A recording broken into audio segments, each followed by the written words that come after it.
Como já virou de costume, recomendo que veja os vídeos anteriores do quadro, para ter uma melhor compreensão desse aqui, já que tem vários termos que estou usando que já foram explicados nos vídeos anteriores. Então não esqueça de dar uma passada por lá. Como já dito antes, sou um estudante de psicologia, e por várias vezes que assisti animes, me pegava imaginando como seria se personagens que gosto fossem uma clínica psicológica de verdade, especulando sobre o que iria acontecer e no que ia dar, que intervenções seriam aplicadas e como o personagem responderia às mesmas. Konnichiwa pessoal, sou o Bigode-sama e é com essa ideia que vamos brincar. Hoje vamos especular o que aconteceria se o Kid de Soul Eater fosse uma clínica comportamental.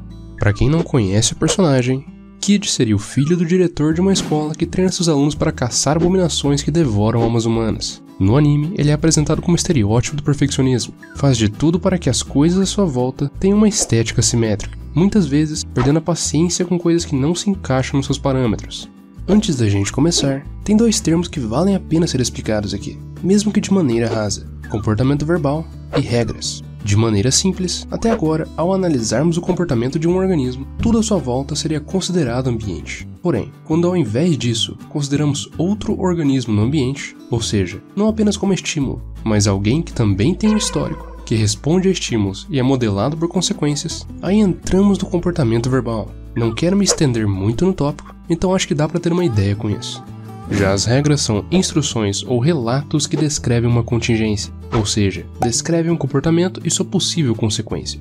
Quando as regras são formuladas pela própria pessoa, chamamos de autorregra. Como por exemplo, podemos citar um garoto com poderes psíquicos que adquiriu a regra: se eu usar meus poderes nas pessoas, serei uma pessoa má. Isso por um estímulo verbal emitido pelo seu mestre.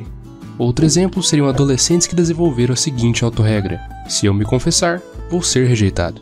Essa mesma gerada emitindo estímulos verbais para si mesmo, ou seja, com seu próprio comportamento verbal.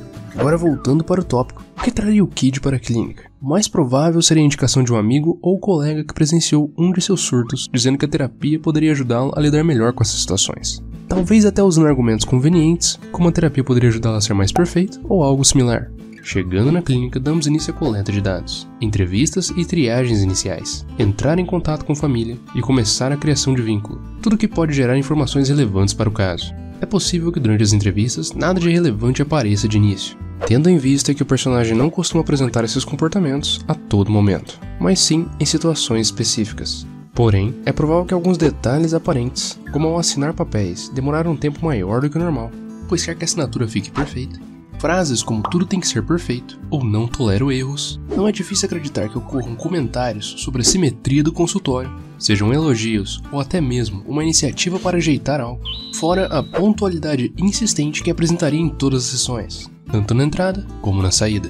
Após a investigação e coleta de dados, já será possível ter uma boa noção sobre a provável demanda do paciente, que dificilmente admitiria abertamente, mas não demoraria para ficar bem claro como esse repertório de perfeccionismo, que possui respostas como organizar coisas à sua volta, até ficarem perfeitamente alinhadas, brigar com quem estraga alguma simetria e evitar coisas assimétricas de maneira geral, traz prejuízos na sua qualidade de vida, servindo como limitação mesmo. Estabelecido isso, a investigação dedicaria o foco em descobrir a origem desse repertório e o que estaria mantendo-o atualmente. Já que o passado do personagem não é exatamente revelado no anime, vamos tentar deduzir algumas variáveis que poderiam ter selecionado esse repertório de perfeccionismo.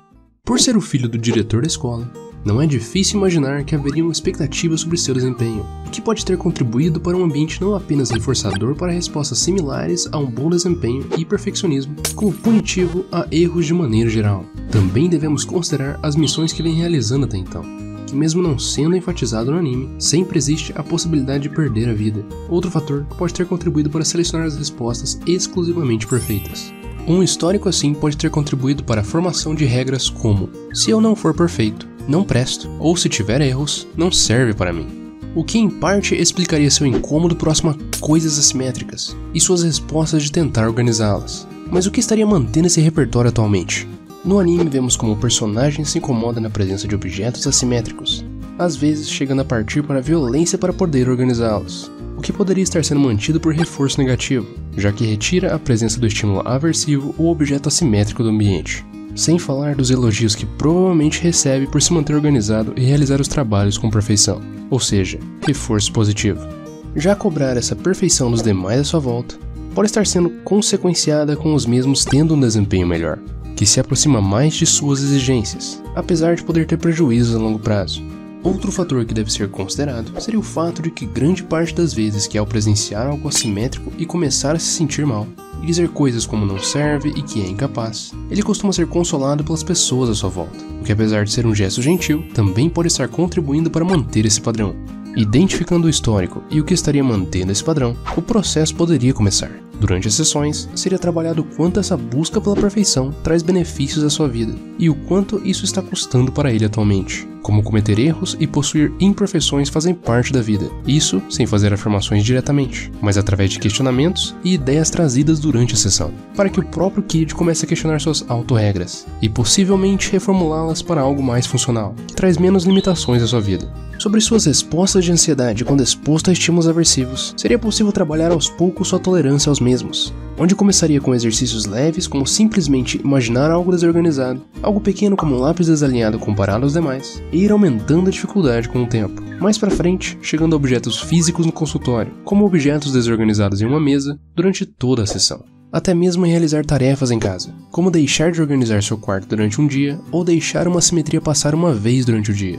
Vale avisar que essa exposição a estímulos aversivos pode gerar respostas bem intensas de ansiedade no paciente, e cabe ao psicólogo e ao cliente mensurar se o processo está indo no ritmo certo. Durante esses exercícios de exposição, o psicólogo pode auxiliar reforçando quaisquer respostas que não sejam as relacionadas com um repertório de perfeccionismo, como se ao invés de tentar organizar os objetos, o paciente tentasse conversar sobre um assunto não relacionado à desorganização, ou até mesmo um ato simples como juntar as mãos para evitar que as use para organizar.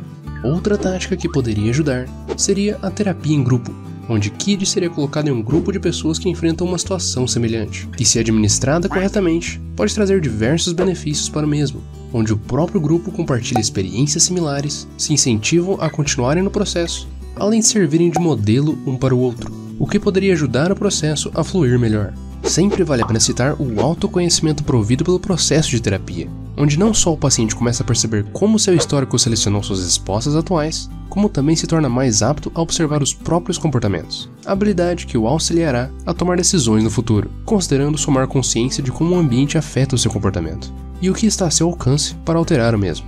Com o passar das sessões, conforme o paciente vai adquirindo um novo repertório, as respostas perfeccionistas tendem a diminuir a frequência, de modo a intervirem menos na vida da pessoa.